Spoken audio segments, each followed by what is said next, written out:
मला एक सांग की ही कन्सेप्ट कशी आली? ज्यावेळेस पण कोणी प्रॉपर्टीमध्ये इन्व्हेस्ट करतं तर ती त्याची लाईफ टाईम सेव्हिंग त्याच्यात लागत असतं. ती सेव्हिंग सेव्ह करण्याचं काम आम्ही डिजी नोटिसच्या थ्रू करतो असं मला वाटतं. इन 2016 एक लँड लिटिगेशनची केस आमच्यासोबतच झाली.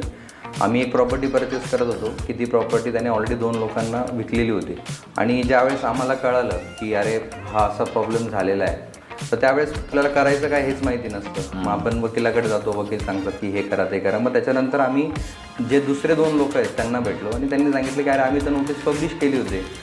मग त्यावेळेस मला कळलं की अरे एक्झॅक्टली काय नोटीस पब्लिश केली म्हणजे काय.